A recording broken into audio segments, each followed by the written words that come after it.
আসসালামু আলাইকুম রহমতুল্লাহ। নাখোদা মসজিদ, রবীন্দ্র সরণি, জোড়াসাঁকো, কলকাতা। আমরা যারা মুসলমান কলকাতা শহরে ঘুরতে আসি বিভিন্ন দেশ থেকে বা বাংলাদেশ থেকে, এখানে এসে মুসলমানদের জন্য নামাজের বা এবাদতখানা খুব একটা দেখা যায় না।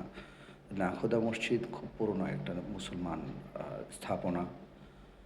এটাও আপনার ঘোরাফেরার জায়গার মধ্যে রাখতে পারেন, তবে আপনার একটা ইবাদতের জায়গা, একটু বিশ্রামের জায়গা, একটু ফ্রেশ হওয়ার জায়গা আমরা ব্যবহার করেছিলাম জোহর এবং আসরের নামাজের জন্য। খুব ভালো লেগেছিল। একটা মুসলমান পুরনো স্থাপনা আপনার মনকে শান্ত করবে, প্রশান্ত করবে।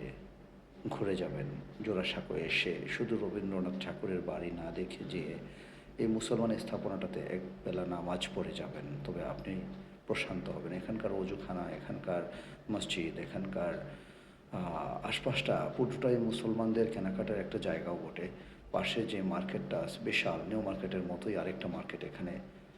তাসবি, জায়নামাজ, আতর, মুসলমানদের এরকম আমাদের প্রয়োজনীয় জিনিসগুলো যা এখানে অ্যাভেলেবেল পাবেন। আসবেন, ঘুরে যাবেন। নাখোদা মসজিদ, কলকাতা। সকলকে ধন্যবাদ।